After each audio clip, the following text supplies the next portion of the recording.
자, 사도행전 14장에 보면 이제 바울 사도의 1차 전도 여행이 이제 기록되어 있어요.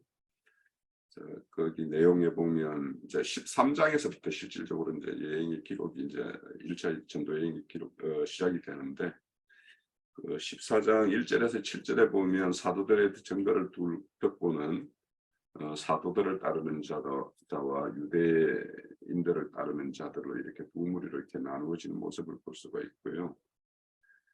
또 8절에서 18절 사이에는 이제 사도들이 행하는 그 이적을 보고는 사도들을 자신들이 믿는 그 신들인 것로 이렇게 오해하는 모습이 있어요. 바나바는 제우스라 하고 바울은 헤르메스라 하고 이런 식으로 자신들 그리스 신화에 나오는 신들로 이렇게 오해해서 사도들을 오히려 섬기려고 하는 어떤 그런 장면이 나옵니다. 자, 이런 모습들을 보면 이제 실질적으로 오늘날 그 종교계에 있는 사람들의 모습이 이렇게 좀 반추가 되죠. 자, 이런 모습을 본 어떤 소회가 어떤 것인지 간단하게 나눠보고 넘어가죠. 자, 제가 좀 간단하게 먼저 말씀을 드릴게요. 사도들이 그리스도에 대한 어떤 증거의 말씀과 이적과 표적을 이렇게 행함으로 인해 가지고 무리들이 이렇게 두 무리로 나뉘어지는 모습과 또 뒤에 그 헬라인들 이방인들이 자신들이 섬기는 신처럼 이렇게 사도들을 신이 이렇게 온 것처럼 이렇게 오해해서 사도들을 섬기려는 모습이 이렇게 보여요.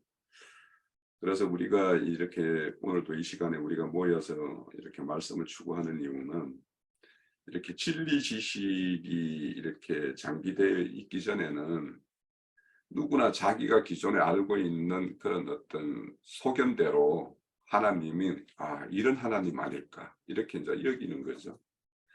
그래서 우리가 이제 사사기 같은 데 보면은 왕이 없으므로 그들이 자신들 소견대로 이렇게 믿더라 이렇게 그런 말씀이 있죠. 자, 그래서 진리 지식이 아니면 누구라도 이제 이렇게 자신들이 원하는 하나님을 이렇게 그려서 그런 하나님으로 섬기고 그런 하나님의 자신의 어떤 소원 목적을 이렇게 기대하고 이렇게 하게 돼 있죠. 그런데 이제 말씀에 우리가 이렇게 이제 추구함으로 인해서 어떤 하나님, 그래서 우리가 요즘에 이제 에스겔서 이런 선지서를 보면 이렇게 심판을 행하면서도 여호와인 줄 알리라 그런 말씀을 계속을 합니다. 그처럼 이렇게 하나님을 알므로 인해서 알아감으로 인해서 하나님이 우리에게 궁극적으로 정말 썩어지지 않을 영원한 어떤 복된 것이 어떤 것인가를 우리에게 주고자 하는 이런 것들을 이제 알게 되죠. 그래서 우리가 믿음으로 구속은 받았지만 우리의 어떤 애생명의 어떤 애자 이런 것들을 이렇게 제하는 어떤 그런 것이 우리의 어떤 신앙의 본류죠. 그래서 우리는 교회에서 이런 것들을 혼의 구원이다 이렇게 이야기를 하는데, 그러니까 혼의 구원이라는 것이 신앙의 결과물입니다. 자, 그래서 우리가 오늘날도 이제 그 종교계에 이렇게 있는 사람들은 하나님 앞에서 자신들이 어떤 그 성심을 이렇게 내보이고 그런 어떤 자신들의 어떤 보인 그런 것에 대해서 하나님이 이렇게 반대급부로 이렇게 복 주시는 분으로 이렇게 오해해서 그들 앞에서 이렇게 그들이 행하는 것은 자신들의 어떤 유익, 이 땅에서 이렇게 유익한 것 이런 것들에 대해서 거의 매여 있는 어떤 모습들을 보게 되죠. 그래서 오늘 그 사도행전 시작점에 그 이방인들에게 이렇게 사도들이 나아가서 복음을 증거할 때 이렇게 나타나는 현상들이 과거에 우리가 하나님에 대해서 잘 알지 못했을 때 그렇게 우리가 하나님에 대해서 오해한 내용 그런 것들과 아주 그 비슷한 내용이 아니었는가 저는 이런 생각을 하고, 지금도 이제 우리 주변에 이렇게 하나님을 믿는다고 하지만 여전히 이런 식의 믿음을 우리가 말만 조금만 이야기해 보면 거의 이런 식이에요. 그래서 이런 것들에 대해서 하나님이 우리에게 진짜 주시고자 하는 것이 어떤 것인가, 이런 거에 대해서는 우리가 잘 점거해서 그들이 바른 하나님을 알고 바른 하나님을 섬기다가 그렇게 생을 마감하는 그런 것이 되어야 되겠죠. 그런 데 대한 우리의 어떤 책임을 느낍니다. 자, 저는 이 정도로 할게요. 네. 바나바는 그 풍채가 외모가 그 좀 훌륭했었던 것 같고, 바울 같은 경우는 말을 갖다가 하는 사람으로 이렇게 얘기를 하고 있어요. 그래서 이제 그 바울을 갖다가 헤르메스라고 얘기하는 것을 우리가 볼 수가 있습니다. 이것은 하나의 뭐냐면은 인간의 연약함을 갖다 좀 나타내는 것 같고, 인간이 어떻게 사람을 금송아지로 숭배하는가, 이 부분을 갖다가 우리가 볼 수가 있습니다. 그래서 표적과 이적을 갖다가 행할 때 사람들은 성경의 하나님의 말씀을 갖다 따르는 것이 아니라 어떤 나타난 그 표적을 보고 그가 믿는 신을 갖다가 숭배한다든지 그런 형식으로 하는 것 같아요. 그것을 갖다 이제 전적으로 이렇게 인간의 모습을 보여준 것 같고, 두 번째로는 비 내려줌이라고 얘기를 하고 결실기에 대해서 얘기를 합니다. 이것은 뭐냐면은 하나님께서는 은혜를 갖다가, 구원의 은혜를 갖다가 믿던 안 믿던 모든 자에게 다 베풀었다라는 거예요. 그래서 사람들이 그것을 받아들이지 못하고 스스로 불꽃 가운데로 들어가는 것을 얘기해주고 있다라는 거죠. 하나님께서는 태양빛이 악인이나 의인이나 할 것 없이 다 비춰주고, 그 다음에 또 내리는 비가 악인이나 의인이나 할 것 없이 다 풍족하게 내려주는 것과 같아요. 하나님의 은혜는 일반적인 은혜를 갖다 지금 얘기를 하고 있습니다. 이것을 갖다 왜 사도 바울이 얘기를 했을까? 그때 당시에 로마의 통치하에 있었던 사람들이 세상 사람들이다 보니까 그들에게 이런 말을 해요.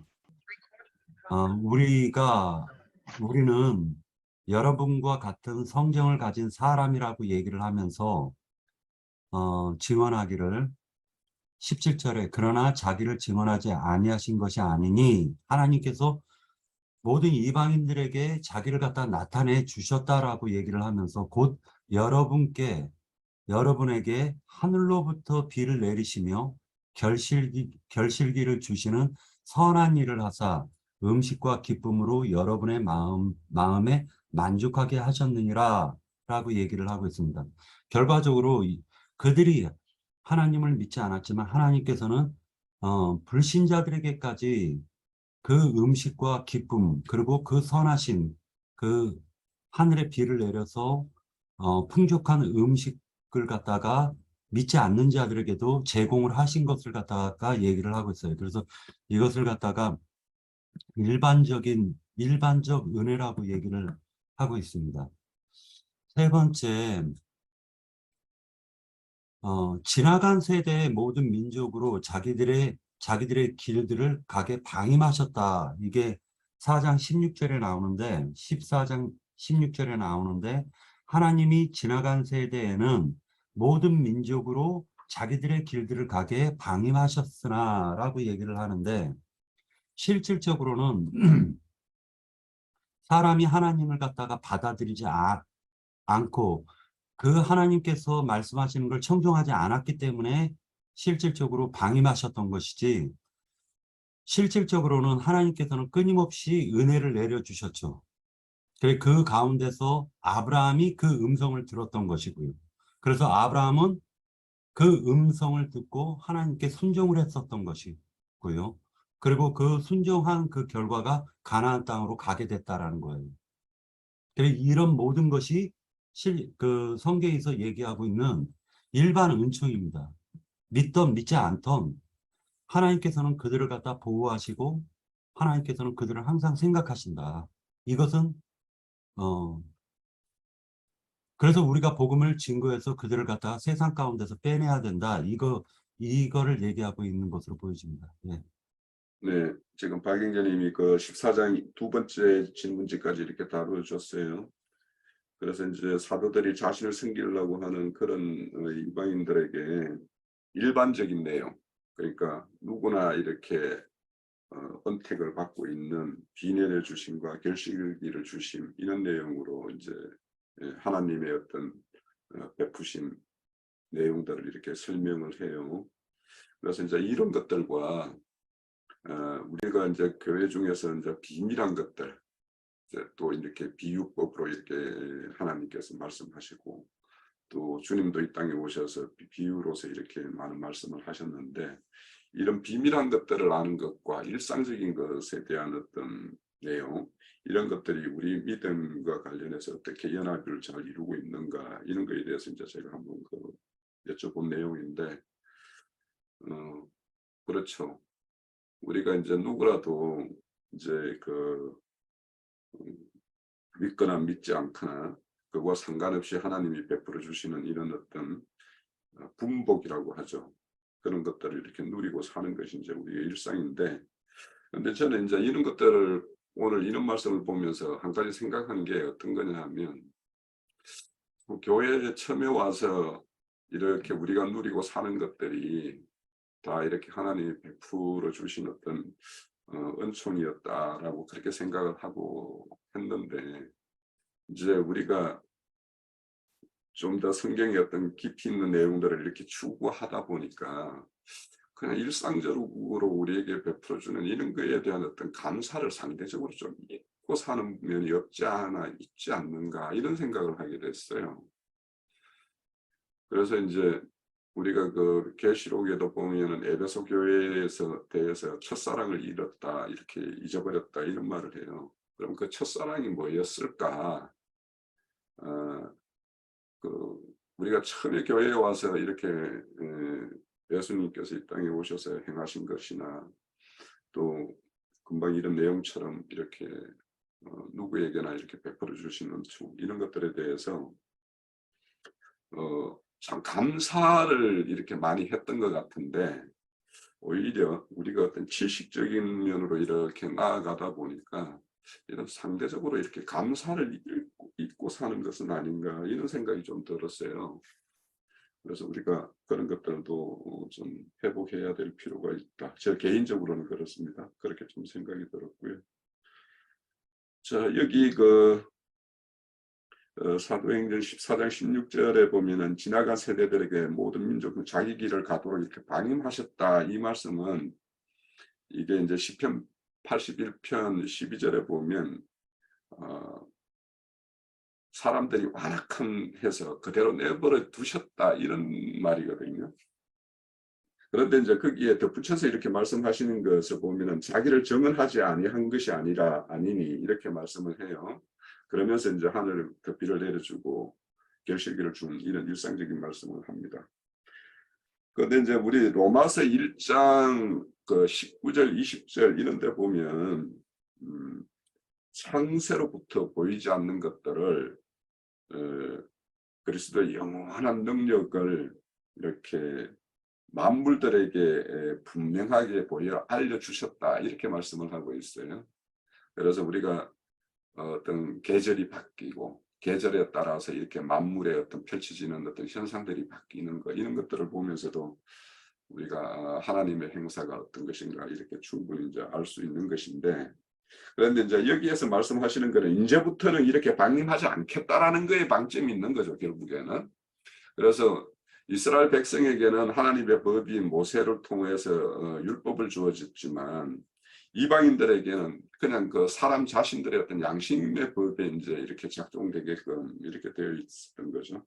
그렇지만 이제 이런 사도들을 통해서 그리스도의 어떤 법, 그리스도의 율법을 이렇게 사도를 통해서 이제 이방인들에도 주어져서, 이제는 이방인들도 그리스도의 법을 받게 되면은 이제 우리 그 법적인 용어로서 재형법중주의라는 게 있어요. 죄를 딱 규정하지 않으면은 이거를 법적으로 처벌을 하지를 못해요. 그게. 그런데 이제는 이방인들에게도 그리스도의 율법이 주어졌기 때문에 이제는 그들에 대해서도 이런 어떤 하나님의 법에 따라서 책망받을 일과 칭찬받을 일이 이제 딱딱 이렇게 나눠지게 되는 거죠. 그런 것처럼 이제는 그렇게 하나님의 법이 이스라엘을 넘어서 너희들에게도 이제 이렇게 임하게 되었다. 이런 것들을 이렇게 증거하는 내용이라고 봐야 될 것 같고, 그래서 이제 너희들에게는 과거에 매이고 멍에고 옥죄는 어떤 모세율법이 아닌 은혜의 법인 은혜의 법이고 생명의 법인 그런 법으로 너희들은 이제 이렇게 아브라함에게 했던 그 언약, 또 예수님이 이 땅에 오셔서 주신 새 언약에 이렇게 가입이 되는 것이다라는 것을 이렇게 선언하는 말씀이라고 저는 이렇게 이해를 가지고 있습니다. 이제 사도행전 15장으로 넘어갑니다. 이제 15장은 이제 그 어떤 사람들이 유대로부터 내려와서 형제들을 가르치되 너희도 모세의 법대로 할례를 받지 아니하면 너희 구원을 받지 못하리라, 이런 어떤 유대에서 내려온 자들이 이렇게 모세의 율법을 이렇게 강요하고, 또 이제 사도들은 예수님의 어떤 그 성령의 법을 이렇게 증거하고 있는 거죠. 이것들이 이제 충돌이 일어나요. 그러니까 이제 이것을 예루살렘에 가서 이제 사도와 장로들이 모여서 어떻게 할 것인가를 이제 최종 결론을 내기 위해서 이제 회의가 열리는 장면입니다. 자, 여기에서 우리가 이제 모세의 법 중에서 이제 할례라는 문제가 상당히 이제 대두가 돼요. 이건 이제 할례라는 것은 이제 겉으로 드러나는 표시이기 때문에, 그래서 이거는 창세기 17장에서부터 이제 아브라함에게 있었던 그 할례부터 시작을 이렇게 하는데, 그 할례의 의미에 대해서 한번 다시 정리를 해보고, 또 할례에 보면은 시브라의 어떤 할례가 있고 여호수아의 인도에 따라서 할례산에서 이렇게 할례를 하는 것이 있어요. 이 차이가 어떤 것인가, 이것과 이렇게 유대에서 내려온 사람들이 모세의 어떤 율법을 이렇게 지켜 행하라고 하면 무엇이 근본적으로 이제 문제가 되는 건가, 이런 거에 대해서도 한번 정리를 해보고, 그리고는 이제 15장 14절에서 18절까지는 이방인들 중에서 자기 이름을 취하기 위한 백성들, 이들이 이렇게 가입됨으로 인해서 다윗의 무너진 장막이 세워진다라는 것. 그러니까 다윗의 장막이 세워지기 위해서는 이방인들 중에서 예수님의 어떤 이름을 취할 자, 그런 자들이 이렇게 돌아와야지만 이게 다윗의 장막이 세워진다라는 이 의미에 대해서 한번 이렇게 나눠봅시다. 그래서 네, 제가 먼저 참여하겠습니다. 그럼. 제가 이제 그 시편에 보면은요, 이런 말씀이 있습니다. 시편 16장에 보면은요, 나를 훈계하신 여호와를 송축할지라 밤마다 내 양심이 나를 교훈하도다라는 말씀이 있습니다.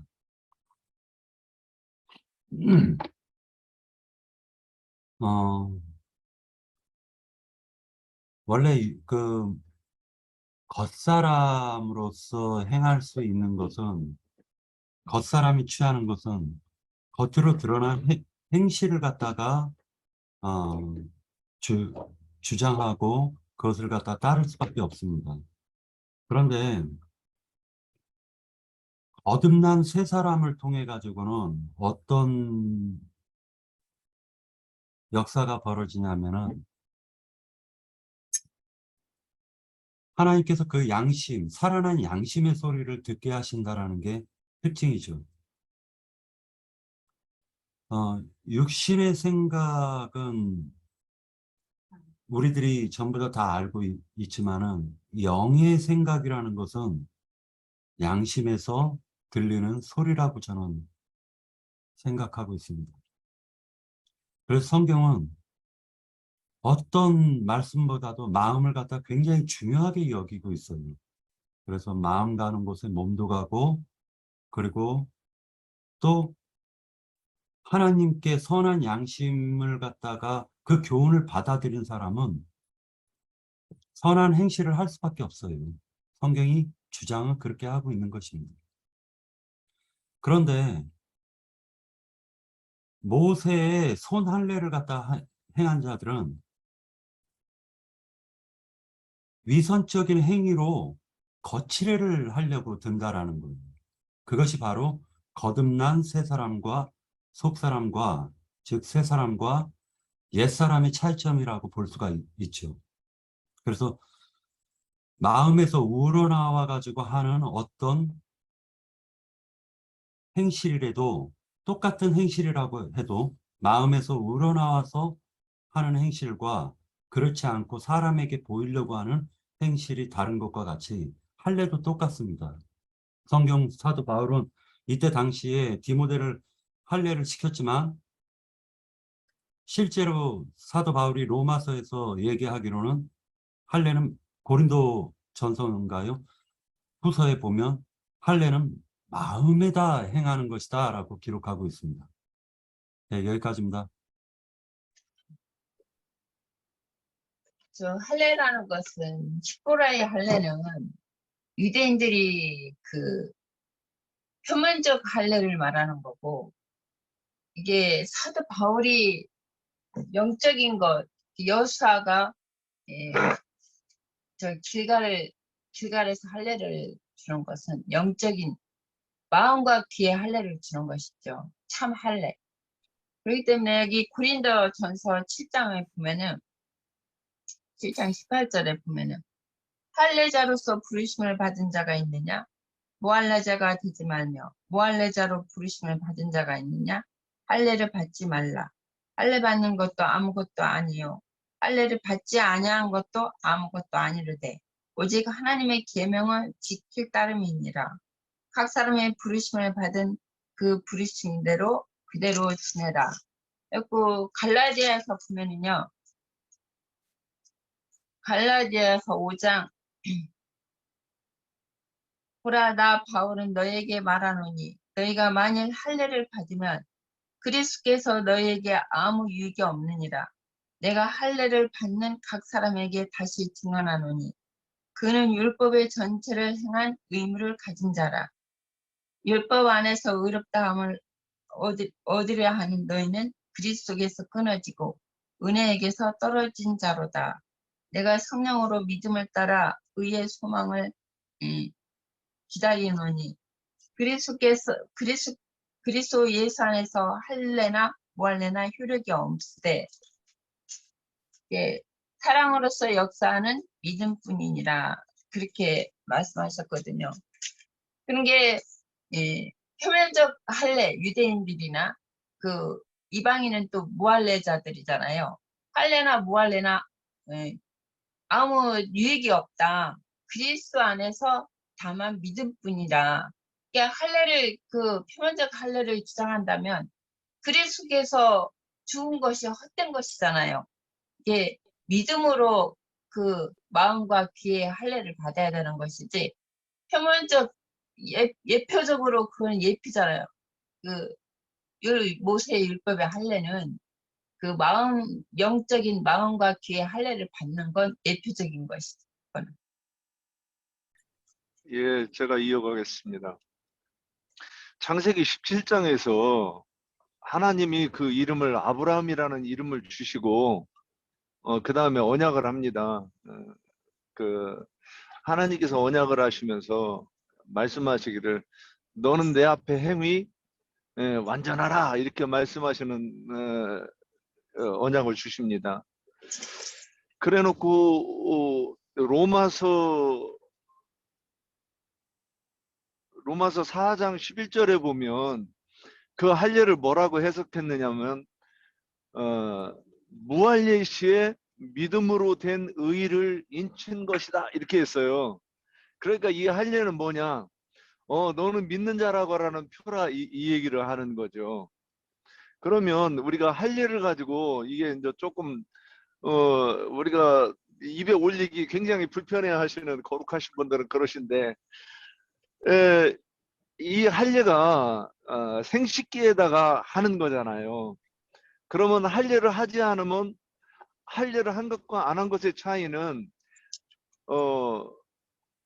가리고 드러나지 않는 문제고 또 할례를 행하면 그 가려졌던 것이 이제 드러나는 것이죠. 그 본질이. 그래서 디나가 하물의 아들 세겜 족장 하물의 아들한테 강간을 당했을 때 그 오빠들이 하는 얘기가 무슨 얘기를 하느냐? 할례 없는 자에게 우리의 누이를 줄 수 없다 이렇게 얘기를 합니다. 그러면 지금 이 얘기가 뭐냐? 그러면 생명이 없는 자에게, 그러니까 그 씨가 생명의 씨가 아니고 죽은 자의 씨를 가진 자에게 우리 딸을 우리의 누이를 줄 수 없다 이런 얘기를 하고 있다고 이제 그 얘기를 하고 있는 거예요, 스토리가. 그러면 로마서 4장에서 그 믿음의 의의를 인쳤다 그러면 이미 믿음이 믿음이 먼저고 할례의 표는 그 다음이에요. 그래서 계시록에서 7장에는 그 하나님의 인을 치는 장면이 나옵니다. 그들이 이 14만 4천인데 그러면 그들이 그 인이 무엇이냐? 지금 할례의 표나 무할례시의 믿음의 표를 할례로 주신 것이나, 그러면 너는 믿는 자라고 하는 표를 주신 것이나, 계시록 7장에서 그 찍는 하나님의 이름을 그 이마에 표시를 새기는 그 인을 찍는 것이나 이게 같은 것이다. 이제 다 이렇게 이해하고 있을 것이라고 하지만 하여튼 표현을 이렇게 해봅니다. 그러므로 할례는 내가 이제 그 히브리서에서는 그 휘장이 찢어진다. 그래서 성소에서도 지성소가 하나가 되고 통하는 그 길이 열리는 것과 같은 것을 성경 여러 군데에서 이렇게 표현을 하고 있는 것을 구약에서 맨 처음에 믿음의 표를 할례라고 표시를 했고, 그 다음에 또 다른 표시가 또 다른 표현이 뭐냐? 의인이라고 하는 이 표현이 하나님께서 너는 할례를 받은 자다 이렇게 말하는 것과 같은 의미가 있다. 이렇게 설명을 해봤습니다. 할례는 여하튼 언약 백성의 어떤 표징이죠. 그래서 그 아브라함에게 언약을 맺을 때 이렇게 할례를 요구했던 것이고, 이것은 결국에는 언약 가운데 이렇게 가입이 되었다라는 것은 하나님 밖에 있던 자가 하나님 안으로 들어왔다라는 것이고, 하나님 안으로 들어왔다라는 것은 궁극적으로는 옛생명이 새 생명으로 이렇게 바뀌었다. 그러니까 할례라는 것은 옛생명의 어떤 제하는 그런 어떤 표징이라고도 볼 수 있겠죠. 그래서 이제 이 할례에 대해서는 뭐 이렇게 아브라함에게는 이렇게 손할례를 이렇게 이야기했지만, 신명기에만 가도 모세가 이제 마음의 할례를 할지니라 이렇게 말씀을 해요. 그러니까 결국에는 우리가 이제 뭐 어떤 슬픔을 이렇게 당했을 때 이런 표현을, 옷을 찢는 건데 마음을 찢어라 이런 말씀도 나오고, 그러니까 어떤 표상적인 것과 실제적인 것을 이제 이렇게 대비를 시킬 수 있는데, 결국에는 이제 10%의 할례 같은 경우는 모세에 속한 할례인데, 이거는 이제 율법적 의례적인 어떤 그런 어떤 겉으로 드러나는 어떤 모양을 이렇게 나타내는 것이라면, 여호수아의 인도에 따라서 할례산이라는 것은 이제 하나님의 완전 균계에 편입되었다라는 어떤 그런 표상이고, 그래서 이제 그리스도에 온전히 속한 그런 어떤 생명에 따라서 이렇게 이루어지는 그런 어떤 것을 이제 나타낸다고 보여요. 그리고 이제 이런 그 유대에서 내려온 자들이 모세의 율법 그리고 특히 할례를 이렇게 요구하는 것들은 아까 이제 자매님께서 말씀하셨는데, 예수님께서 이 땅에 오셔서 이제 예수님이 어떤 생명을 들여서 이렇게 이룬 것이 뭐냐면 율법인데, 그러니까 그렇게 생명을 들여서 이룬 율법, 그래서 율법을 완전히 한 건데, 이것을 다시 모세 율법을 요구하는 것은 예수님의 어떤 생명을 헛되이 이렇게 하는 것이고, 이미 무너뜨린 것을 다시 세우는 것은 늘 하나님의 심판이죠. 그래서 우리가 여리고 성을 이렇게 무너뜨렸는데 이것을 다시 세우게 되면 어떤 징계를 받는 것과 똑같은 것처럼 그렇습니다.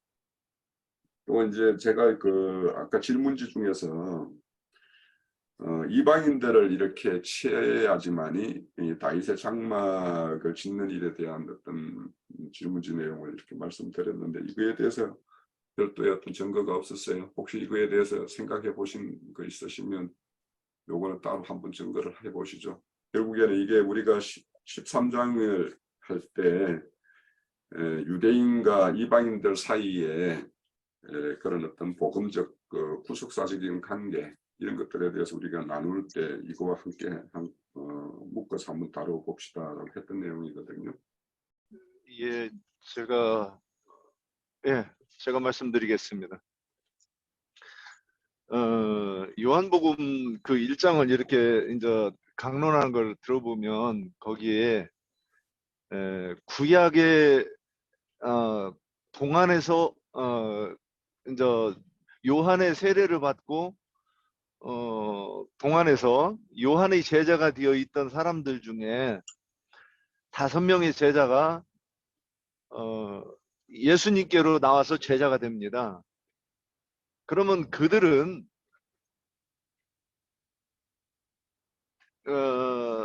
그 다음에 갈릴리에 가서 또 7명의 제자를 얻습니다. 그래서 12이 되는 거예요. 그런데 이 5명의 제자는 구약의 12지파를 상징하고 또 신약의 12제자는 첼로 이렇게 연결이 됩니다. 설명이 됩니다. 그래서 구약의 12지파를 상징하는 5과 신약의 12사도를 상징하는 7이 합쳐져서 12이 되는 것이 이게 하나님의 나라를 의 완성수를 의미합니다. 그러면 왜 이렇게 얘기를 하느냐? 이방인에게 복음이 전해져서 이 7이 구약의 그러니까 유대인들이 온전해져 가지고 채워야 되는 이 5과 합쳐지지 않으면 12이 안 된다 이 얘기를 하는 거예요. 그러니까 하나님의 경륜상 12이라거나 하나님 나라 완성 수가 되려고 하면 이스라엘 백성 5과 신약 이방 민족 7가지 합쳐가지고 12이 되어야 하나님 나라가 완성이 된다. 다윗의 장막이 완성이 된다. 이렇게 설명할 수 있지 않을까 생각해 봤습니다. 조금만 이으면은 윤 선생님께서 이 부분을 갖다 제가 생각하는 것과 같은 생각을 하셨는데, 일단 12를 갖다 이루어냈으면은 144 계시록에서 얘기하고 있는 144 예루살렘 성이 장과 고가 144라는 네모 반듯한 성이 있습니다. 거기에 충만함을 더한 것이 14만 4천이죠. 교회라는 것이 하나님께서 선택해가지고, 즉 다시 얘기해서 하나님께서 분별해서 불러낸 무리들을 갖다 교회라고 한다면, 지금 이 야고보가 인용한 말은 사실은 계시록 때의 천년왕국으로 연결되는 그 부분을 얘기하는 것으로 보여지고 있어요. 그런데 12를 갖다가 모으고 그 다음에 또 이방인의 12를 모으면은 사도들이 전도해서 얻은 영혼들을 모으면 결국 144가 돼요. 결국 144가 되고 거기에 충만수, 이방인의 충만수를 채우면 14만 4천이 된다는 거죠. 14만 4천으로 그리고 완전한 그러니까 유대인과 이방인의 합수 14만 4천으로 하나님이 무너진 다윗의 장막을 세우시는 것으로 이렇게 묘사하는 것으로 저는 느꼈습니다. 예, 금방 이제 두 형제님께서도 그 근거에 대한 말씀을 이렇게 주셨는데 우선 이제 다윗 왕국이 이루어지는 그 과정을 조금 살펴보면 우선 다윗이 유대 유다 지파를 중심으로 헤브론에서 7년 동안 통치를 해요. 그리고는 이제 여부서 족속들이 이렇게 점령하고 있는 예루살렘을 이렇게 점령을 해서 다윗성을 구축을 하고 거기서 이제 33년을 통치를 합니다.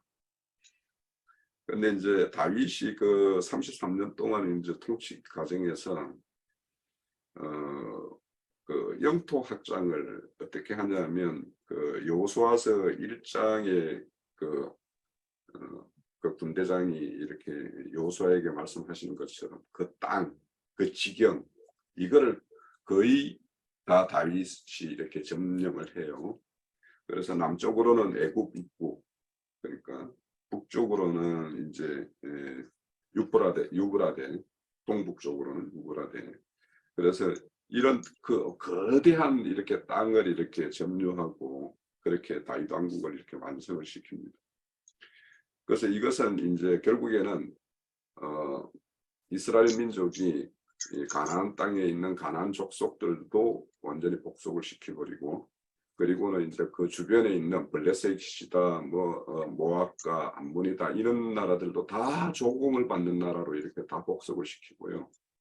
그리고는 이제 북쪽으로는 이제 그 다메섹에다가 이스라엘 군대 수비대를 둘 정도로 그렇게 영토 확장을 딱 하거든요. 그래서 이제 이방 나라들을 다 이렇게 지배를 합니다. 그러니까 다윗 왕국은 결국에는 순수한 이스라엘 민족만이 아닌 그 이방 나라들을 다 통합하는 통합 왕국을 이렇게 이루어요. 그래서 이제 궁극적으로는 이제 형제님들이 말씀하신 그런 어떤 경륜적인 것들도 있지만 다윗 왕국이라는 것이 그렇게 순수 이스라엘 12지파에 의해서 이루어진 나라가 아닌 주변 모든 나라를 복속시켜서 다윗 왕국에게 이렇게 편입시키는 이렇게 왕국을 건설을 하거든요.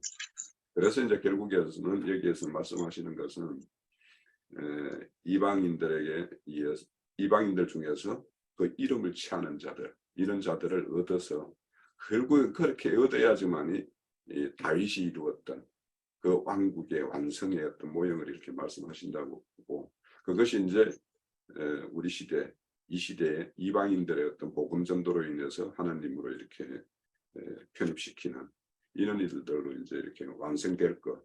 그러니까 결국에는 예수님이 이 땅에 오시고 또 그분이 구속을 이루시고 이제 그 영의 어떤 사역, 지금 이제 사도행전이 이제 펼쳐지고 있는 이 사역이 결국에는 다윗의 장막을 건축하는 어떤 그런 사역이다, 이런 것을 이제 말씀하고 있는 것 같아요. 자, 이 정도로 하고 우선 이제 두 번째 갈게요. 15장 두 번째에 보면 야고보가 이제 그 예루살렘 회의에서 이제 결정을 몇 가지 하죠. 그게 보면 우상에 들어온 것과 음행과 목매인 것과 피를 멀리하는 것 이런 것을 결정을 하고 이 네 가지를 이제 다 각 해당 모임에다가 내려줘서 그 모세를 전하는 자들이 이제 이것을 계속 모임이 있을 때마다 읽었던 것 같아요. 그런 표현이 있고 15장 28절에는 이 요긴한 것들이라고 이렇게 표현해요. 이 네 가지를 그렇게 이야기하고, 그래서 이런 예루살렘 교회 차원에서 어떤 이런 것이 이제 야고보가 제안을 했지만 이제 이런 결정을 내렸고 15장 31절에 보면 이런 어떤 내용에 대해서 별 거부감 없이 이렇게 수용해서 그렇게 건면하고 이것으로 인해서 믿음이 굳게 세워졌다 이런 표현도 있고, 또 이제 그 16장에 이제 바울의 2차 전도인데 16장 4절도 함께 이거는 이제 다뤄도 될 것 같아요. 16장 4절에 보면 여러 성에 다녀갈 때에 예루살렘에 있는 사도와 장로들이 작정한 규례라는 게 결국에는 이 네 가지이지 않겠어요? 규례를 그들에게 주어 지키게 했다라고 하고, 여기는 이제 디모데에게는 할례도 행했다 이렇게 바울 사도도 이렇게 이제 해요. 그러면 이 문제, 이 네 가지가 결정한 것이 어떤 문제고, 이 네 가지 내용 각각에 대해서도 이렇게 하면 어떤 문제가 있는가 하는 것도 한번 다뤄보고, 또 야고보의 어떤 결정, 제안, 그래서 거기에서 결정, 그리고 이제 바울 사도가 이렇게 디모데에게 할례를 행하고 이런 작정된 규례를 이렇게 지키게 했던 거, 이런 것까지 다 묶어서 한번 좀 이해를 나눠보죠. 예. 네, 제가 먼저 하겠습니다. 이게 우리는 이제 이 부분을 갖다가 영해를 해가지고 실질적으로 어떤 뜻이라는 것을 다 알고 있습니다. 그런데 이게 굉장히 무서운 조항이에요. 사실은 알고 보면은. 왜 무섭다라고 얘기를 하냐면은, 보험을 들 때 계약서상에 예를 들어 가지고 당신이 다치면은 뭐 1억 5천에 대해서 손해보상을 해주겠다. 단 벼락 맞고 200층 되는 곳에서 떨어져서 땅콩에 머리가 튕겨져서 사지가 완전히 전파됐을 때, 그러니까 이건 단서라는 그 부분이 붙으면은요, 해당 사항이 없어져요. 그 단이라는 말이 되게 무서운 말이에요.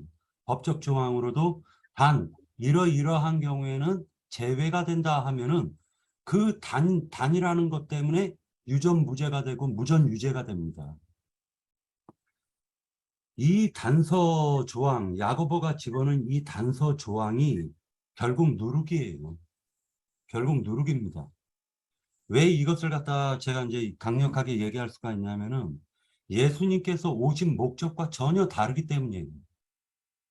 요한복음에서 보면은 예수님께서 아버지 뜻대로 행하셨고, 그분의 아버지가 나에게 주지 않은 것은 얘기하지 않았어요. 그죠? 예수님이. 그러니까 예수님 성경에 보면은 이런 것들을 가르쳐 가지고 뭐라 얘기하냐면은 다른 교훈이라고 얘기하는 거예요. 예수님, 그러니까 하나님의 그 뜻과는 전혀 상관없는 어떤 야고보의 소견을 얘기한 거잖아요. 자기의 의견에 의하면이라고 얘기를 하는 것이니까.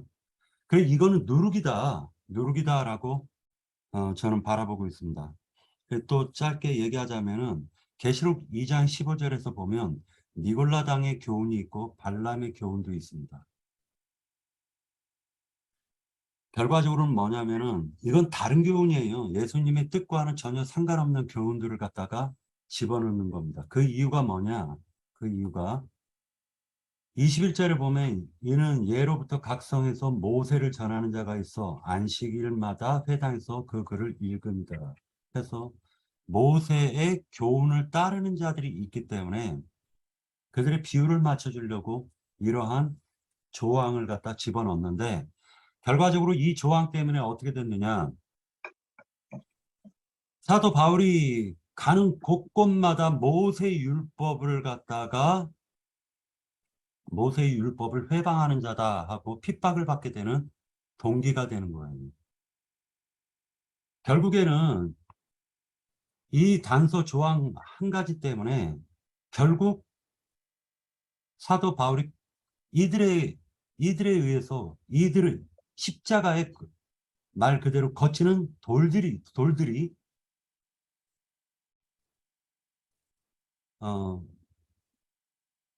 하나님의 그 순수한 복음을 갖다가 못 지키게 하려고 단서 조항을 갖다가 미리 이렇게 집어넣었다라고 저는 그렇게 개인적으로 봅니다. 여기서 보면은 사도행전 15장에서 그 베드로가 이 말을 했거든요.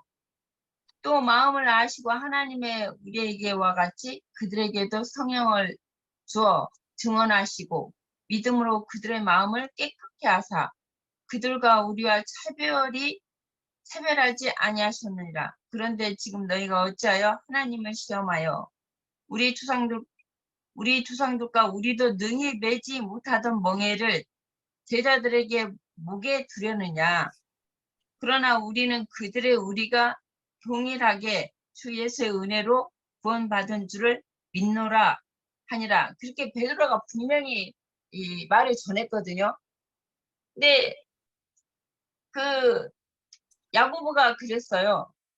그러므로 내 의견에는 이방인 중에서 내 의견이라고 그랬어요. 분명 내 의견이라고 그랬고 하나님께서 돌아오는 자들을 괴롭게 하지 말고 여기는 그게 이 다른 것은 다른 율법은 섬기되 이거는 하지 말라는 거잖아. 이방인한테. 다른 것은 하되 다른 율법은 지켜도 이것만은 하지 말라. 이방인에게 편지를 해서 전해주라는 거잖아요. 이게 내 의견에는 이방인 중에서 하나님께로 돌아오는 자들을 괴롭게 하지 말라. 그렇게 해놓고 다만 우상의 더러운 것과 음행과 목매어 죽인 것과 피를 멀리하라고 편지하는 것이 옳으니 이는 예로부터 각 성에서 모세에 전하는 자가 있어 안식일마다 회당에서 그 글을 읽음이더라 하더라. 이게 여기는 야고보가 분명 그랬어요. 아니 베드로가 앞에서 이렇게 전했는데 우리도 매지 못하는 멍해를 어떻게 이방인들한테 매게 하냐. 분명히 복음을 전했는데 여기 19장에서는 또 야고보가 이렇게 내 의견에는 이게 자기 의견이죠. 이게 그 주님의 성령의 말씀을 따라 하는 게 아니라 자기 의견을 내세우는 거예요. 이 부분에 대해서 제가 얘기를 할 수 있는 건 뭐냐면요. 성경이 보면 6월절 다음에 무교절이 옵니다. 우리가 절기를 지킬 때 6월절 무교절 초실절이에요. 6월절이라는 건 누룩이 섞인 떡입니다. 초신자 때에는 세상 복도 주신다라고 하는 그 말 때문에 기독교계에 들어가는 거예요. 처음부터 우리가 깨끗한 양심으로 하나님을 섬겼던 사람들이 아니에요. 다 그냥 현혹되는 말, 사주팔자 운명에서 벗어나게 한다 하니까 가고 축복받는다 하는 그런 말 때문에 하나님을 믿게 된 겁니다. 아브라함도 그렇게 믿은 거예요. 너 가나안 땅에 젖과 꿀이 흐르는 가나안 땅에 가라 라고 했어요. 막상 가나안 땅에 갔더니 젖과 꿀은커녕 흉년이 들었었던 일이 벌어졌지만은 결국에는 다 누룩이 섞인 6월절을 거치는 것입니다. 예루살렘 교회와 안디옥 교회의 차이점이 뭐냐면 안디옥 교회는 누룩이 제거되는 교회예요. 사도 바울도 마찬가지로 초창기 때에는 누룩이 들어가는 것입니다. 사도 바울도 누룩이 있었던 상태인 거예요. 사도행전을 보면은 사도 바울 자체가 누룩이 없었느냐? 아니에요. 고린도 전서에서 보면은 너희는 앞으로 종말이 올 거니까 시집도 가지 말고 장가도 가지 말라고 얘기를 했는데 그건 누룩이 섞였다라는 것입니다. 그런데 언제서부터 그 누룩이 제거가 됐느냐? 사도 바울이 영적인 부분을 깨닫고 난 이후서부터 누룩이 제거가 된 거예요. 네, 전 여기까지입니다. 예, 제가 좀 보태보겠습니다. 고린도전서 10장 24절부터 보면 한번 보세요. 거기에 사도 바울이 그거를 그 예루살렘 공의에서 내려왔던 그 4가지만 지키자 하는 것을 계속해서 지지했는지 안 했는지는 여기를 보면 좀 우리가 볼 수 있을 거예요. 24절부터 읽어볼게요. 25절. 무릇 시장에서 파는 것은 양심으로 하여 묻지 말고 먹으라. 이는 땅과 거기 충만한 것이 주의 것임이라. 딱 먼저 정리를 합니다. 그러니까 하늘 아래에 존재하는 그 모든 것들은 그거는 그 주의 것임이에요. 마귀의 것이 아니에요. 이렇게 정리를 해놓고 27절 불신자 중 누가 너희를 청할 때에 너희가 가고자 하거든 너희 앞에 차려놓은 것은 무엇이든지 양심으로 하여 묻지 말고 먹으라 그랬어요. 그러면 만일 사도 바울이 예루살렘 공의에서 내려왔던 그 우상의 제물을 먹지 말라 그것을 지지했으면 물어보고 우상의 이 제물이면 우상에게 제사로 드렸던 그 음식이면 먹지 마라 이렇게 하는 게 맞다고 저는 봅니다. 그런데 사도 바울은 먹어도 괜찮다고 얘기하는 거예요. 그 먹어도 너희의 신앙 양심이 더러워지거나 하나님이 너희를 부정하게 여기는 이런 거 상관없으니까 그냥 먹어도 된다 이렇게 얘기한다고 이 문맥으로 봐야 된다는 거예요. 자, 28절. 누가 너희에게 이것이 재물이라 말하거든 알게 한 자와 그 양심을 위하여 먹지 말라. 이게 내가 하나님 앞에 그 하나님의 계명을 어기느냐 안 하느냐 이거 아무 상관없는 문제예요. 그 말해준 사람 이거 저 사람 먹나 안 먹나 시험해 보겠다는 것이거나 또는 이거를 대접해도 되는지 안 되는지 자기가 잘 몰라서 대접했다거나 지금 이런 문제가 아니라는 거예요. 28절 29절 내가 말한 양심은 너희 것이 아니요 남의 것이니 어찌 내 자유가 여기 굉장히 중요합니다. 나는 이미 그리스도 안에서 하나님의 은혜로 내가 믿음으로 말미암아 자유케 됐어요. 그런데 다른 사람이 나보고 이러쿵저러쿵 해가지고 부정하느니 정결하느니 이런 것을 얘기할 수 있는 게 아니라는 거죠. 그러면 만일 내가 감사함으로 참여하면 어찌하여 내가 감사하는 것에 대하여 비방을 받으리 이렇게 얘기했습니다. 그런즉 너희가 먹든지 마시든지 무엇을 하든지 다 하나님의 영광을 위해서 하라. 그러니까 먹어도 내가 하나님의 영광을 위해서 먹는다고 그러면 아무 문제가 안 된다는 거예요. 그래서 그러면 사도 바울이 예루살렘 공의에서 내려온 야고보의 제안으로 이것들을 행하자 그랬는데 이 욕이라는 것들 그러면 그건 야고보의 말이지 다른 사도들이 그러니까 바울이나 베드로나가 한 것이 아닌 것을 먼저 일단 정리를 해야 됩니다. 그리고 베드로가 그 앞전에 안디옥교에서 있었던 일로 인하여 할례를 받느냐 안 받느냐 이 문제 때문에 예루살렘 공의회에서 그 설명하는 모든 문제들은 우리와 신앙의 결이 하나도 어긋나는 게 없어요. 당연히 그렇지. 우리는 이렇게 생각합니다. 그런데 그럼에도 불구하고 이제 나중에 그 야고보가 이렇게 제안한 것은 그래서 야고보가 이제 타협을 하자고 하는 겁니다. 예전에는 할례도 받아야 되고 안식일도 지켜야 되고 율법도 지키고 우리가 복음도 순종해야 되고 이렇게 얘기하다가 베드로의 얘기를 다 가만히 듣고 나서는 야고보는 타협을 한 겁니다. 하려고 하면 예전처럼 그래도 할례는 해야 돼. 안식일도 지켜야 돼. 뭐 이러고 저러고 다 지키자고 안 하고 그러면 우리 요 4가지만 하자 이렇게 얘기한 겁니다. 그러면 이게 만약에 제가 이제 한번 우리 각자 생각해 봅시다. 금기름 붓는 집에 오기 전에 선짓국 때문에 고민 안 해보셨어요들? 저기 그 순대 때문에 저는 그거 고민했었어요. 내가 이걸 먹어야 되나 말아야 되나. 그래서 선짓국 나오면 선지만 건져놓고 먹었습니다. 이게 뭡니까? 율법주의잖아요. 율법으로 돌아가는 거잖아요. 이거는 복음을 무력화시키는 행위입니다. 야고보는 영적 할례를 받은 사람이 아닙니다. 그는 육적인 사람입니다. 복음에 원수된 자란 말이에요. 그는. 그래서 넘어지게 하는 자인데 그래서 야고보를 따라오는 자들은 결국에는 예루살렘을 떠나지 않고 예루살렘에 있다가 다 망했지 않습니까? 이것은 박경재가 아까 얘기하고 우리 자매님도 얘기한 것처럼 누가 봐도 이것은 율법을 지켜가지고 이 율법을 지켜야 구원을 얻는다. 이것도 해야 구원을 얻는다. 이렇게 얘기하는 건데 이것은 무서운 얘기고 반복음이 적이라고 저는 이렇게 생각합니다.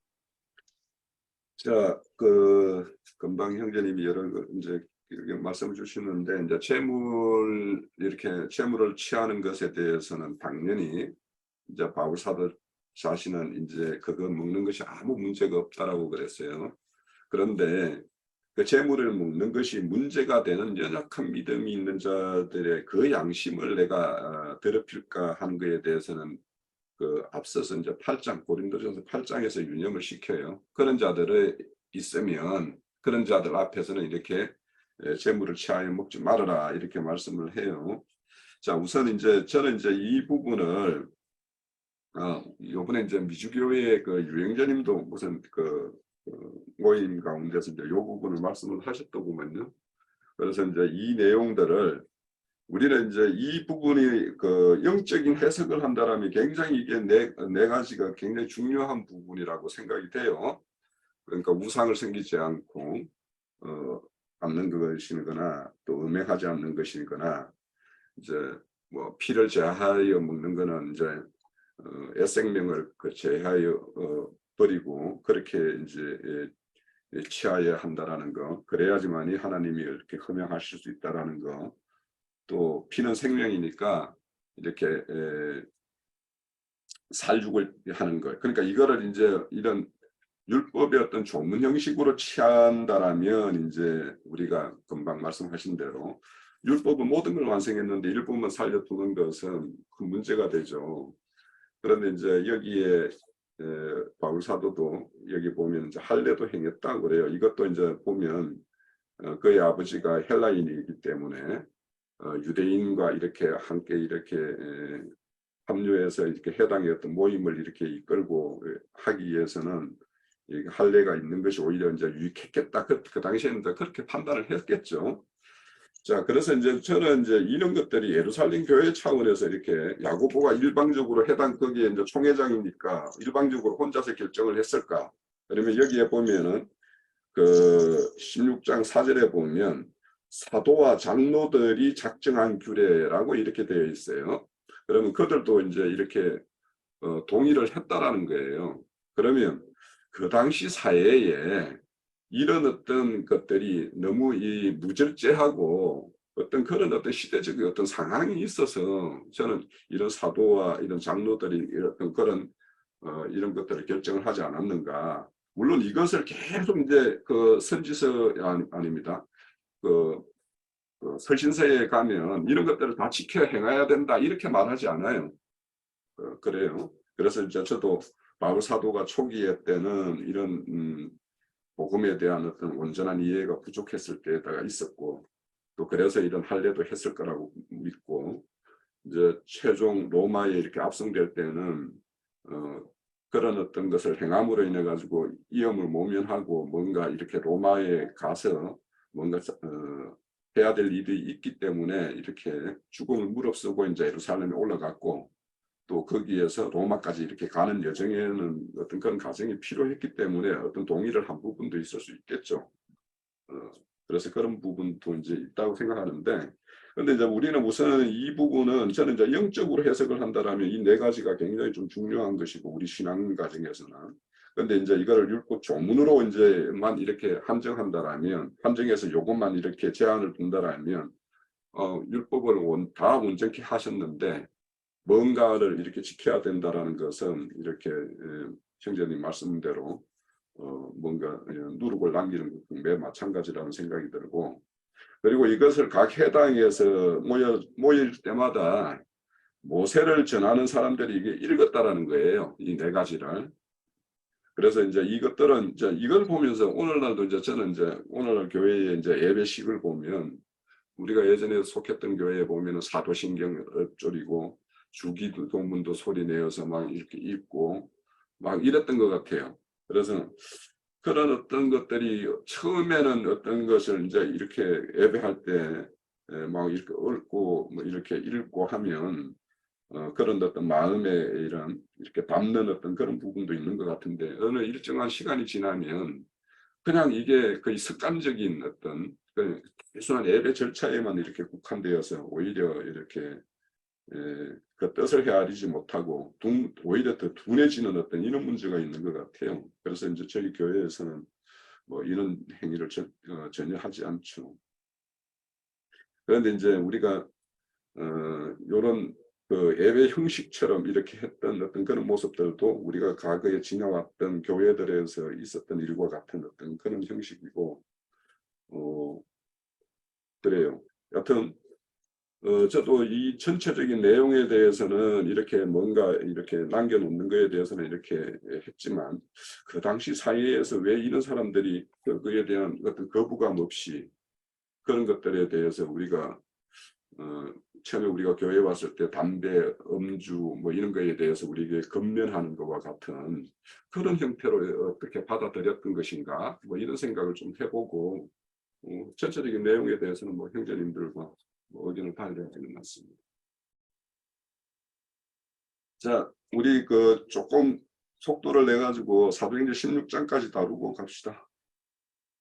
자, 사도행전 16장에는 바울의 2차 전도죠. 2차 16장 위에서는 이제 바나바, 바울이 이렇게 나뉘게 돼요. 그거는 이제 13장에서 이제 성령께서 우리를 나누어서 두 갈래 길을 세울 것을 계획하셨는데 그것이 그대로 실현이 되었고, 이제 바울 사도 같은 경우는 이제 신라를 데리고 이제 2차 전도 여행을 떠납니다.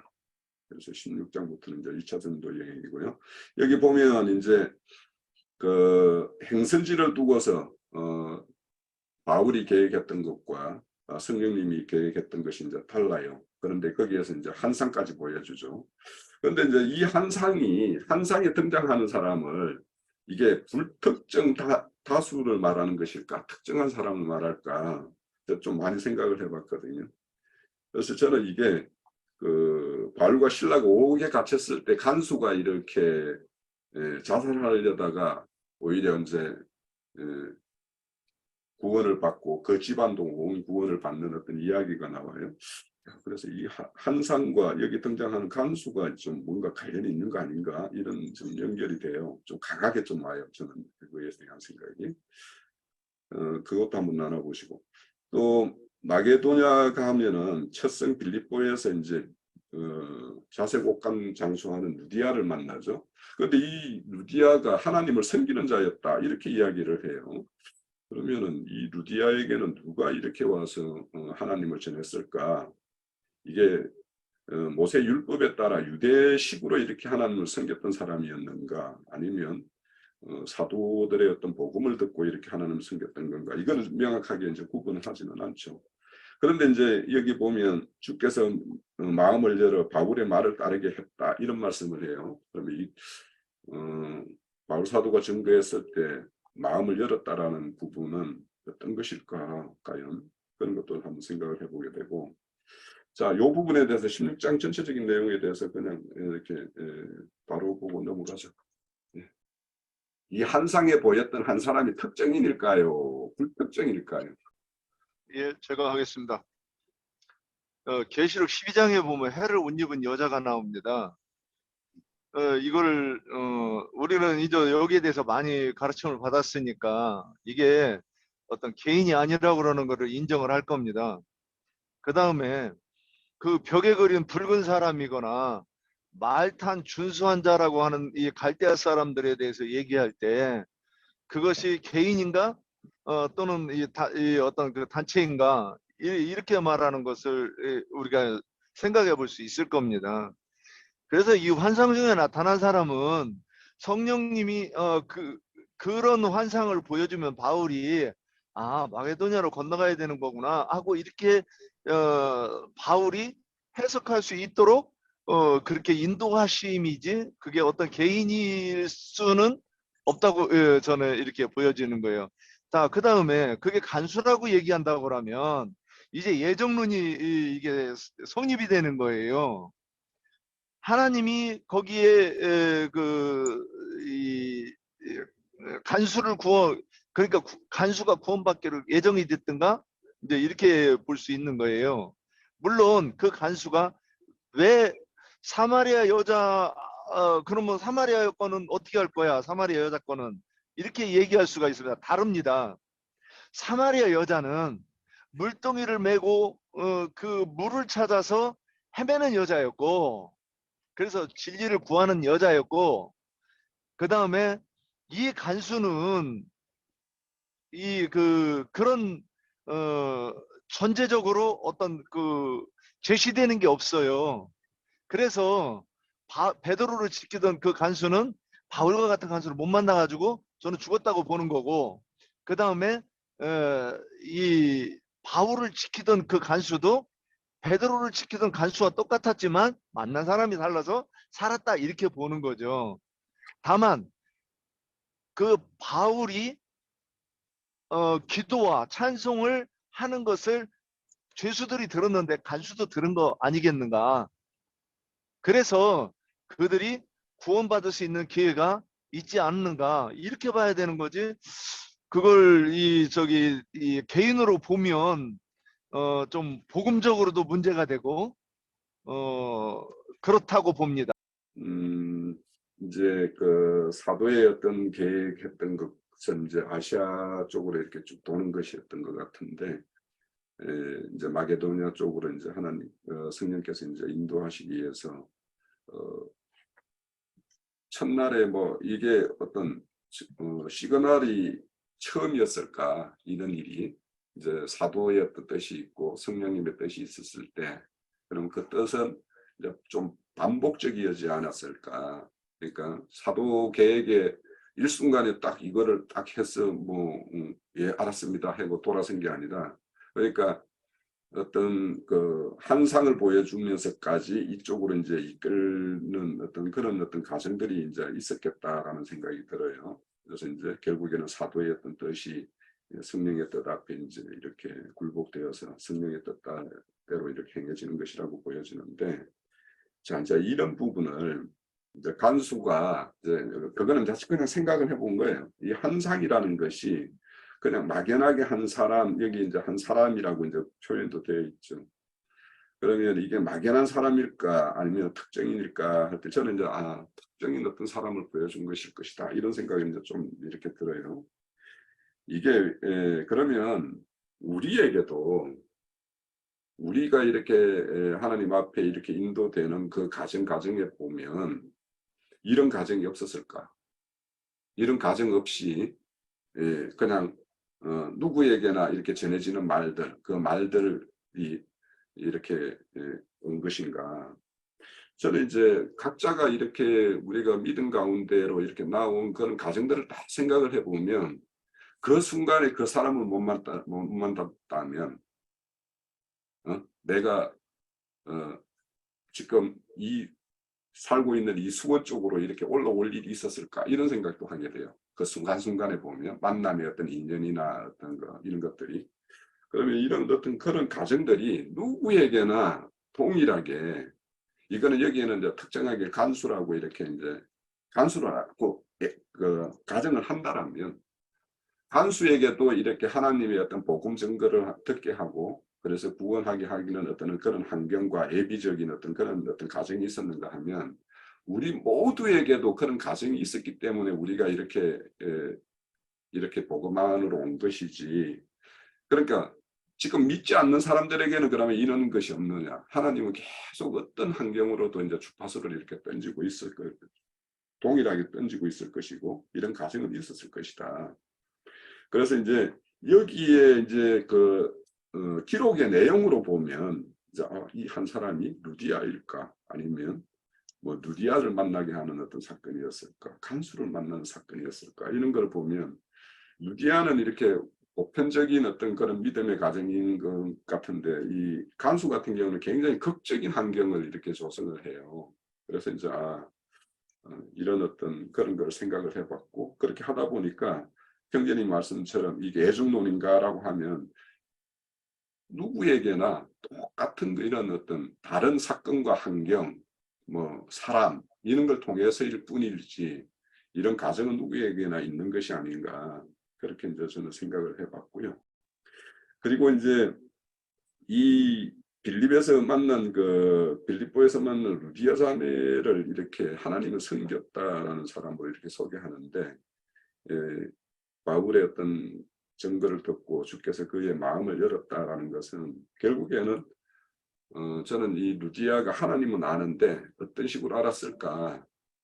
모세 율법에 따른 유대인들에 의해서 이렇게 하나님을 증거를 듣고 그런 방식으로 이렇게 하나님을 섬겼던 사람인데 이제 이런 바울 사도의 어떤 복음을 증거를 듣고 복음 쪽으로 이렇게 나아온 그런 어떤 케이스가 아닌가. 그래서 이제 여기 보면 루디아가 하나님을 섬기는 예법을 완전히 이제 그 아론의 반차에 따른 어떤 섬김법에서 그리스도 멜기세덱의 반차에 따른 어떤 믿음의 법이 이렇게 바뀌지 않았을까.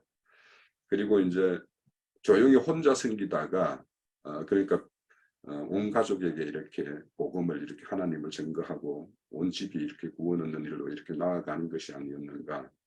그리고는 또 그런 어떤 혼자의 어떤 그런 믿음을 지키는 자였다면 이제는 바울 사도의 어떤 사역에 참여하는 자로서 이렇게 마음을 열어주신 건가. 이런 세 가지 정도를 좀 생각을 해보게 돼요.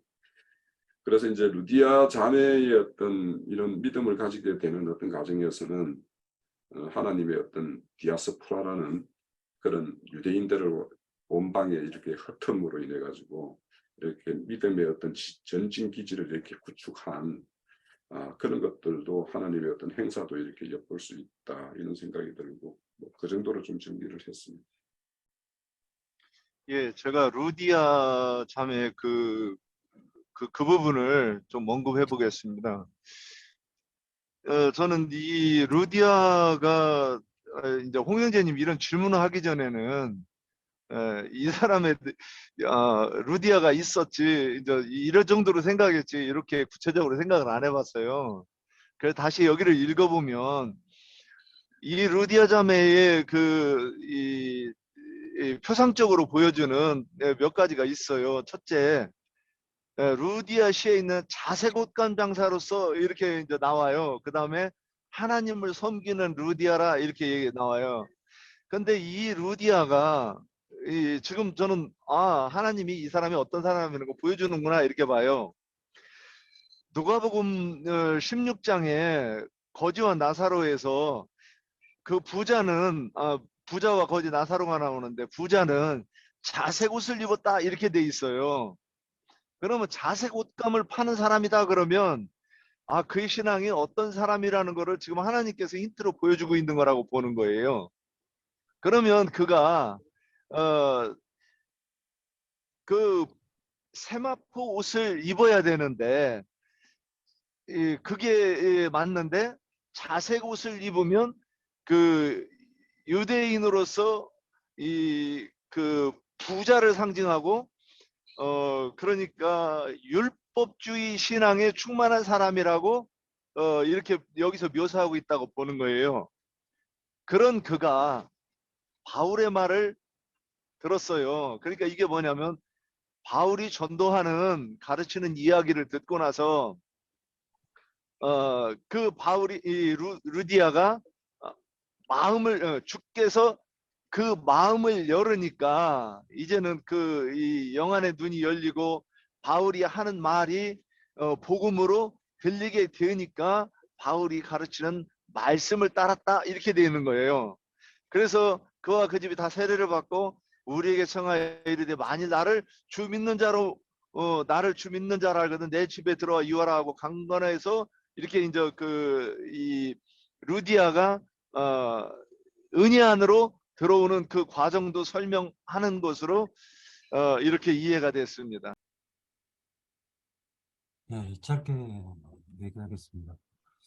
첫 번째, 사도 바울이 아시아로 가고자 했지만은 아시아로 성령이 아시아에 말씀을 전하지 못하게 하셨다라는 말씀이 나와요. 이 성경 사도행전에서 얘기하는 아시아라는 것은 지금 중동 지역이라는 것을 누구나 다 알고 있습니다. 중앙아시아를 의미하고 있는 것을 다 알고 계실 것입니다. 그 다음에 이제 밤에 환상을 마게도니아 사람 하나가 서서 마게도니아에 건너와서 우리를 좀 도와달라고 요청을 하는 환상을 바울이 보게 되죠. 그런데 첫 번째 우리가 이제 간과해서는 안 될 것이 사도 바울은 아시아로 가고자 하였으나 성령이 막았어요. 예수의 영이 허락하지 않았다라고 기록하고 있습니다. 그리고 밤의 환상에 마게도냐 사람이 도와달라고 얘기를 합니다. 그래서 마게도냐에 가기로 지금 작정하고 가는데 그 첫 번째 성이 빌립보라는 것입니다. 빌립보. 이 빌립보에 루디아라는 자매가 있는데 그 루디아라는 자매는 한 여자가 그 마음을 열어가지고 바울을 영접하는 것을 볼 수가 있습니다.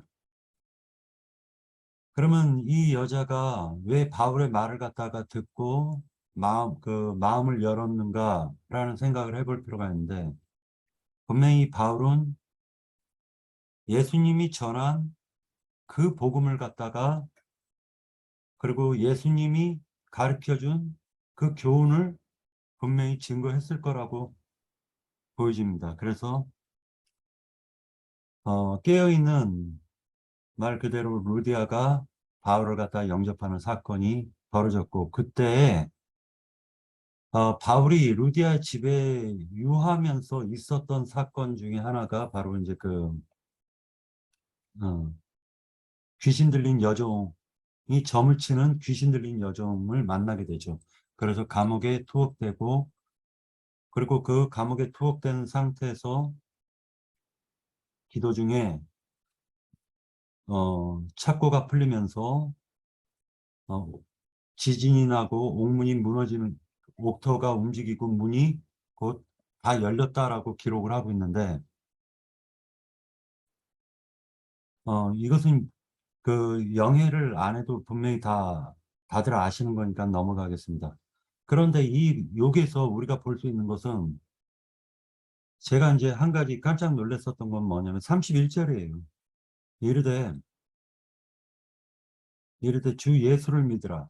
그리하면 너와 네 집이 구원을 받으리라. 여기까지만 기독교계는 알려줘요. 그래서 예수를 믿으면은 너와 네 집이 구원을 받는다 라는 것을 갖다가 저도 이걸 철석같이 믿었어요. 이걸 갖다가 여기까지만 알려주니까.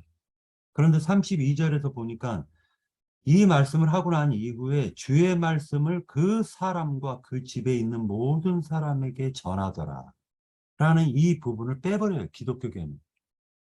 그래서 요 부분을 갖다가 읽고 이렇게 전해가지고 너와 네 집을 구원시켰구나 라는 걸 갖다 알게 되었습니다.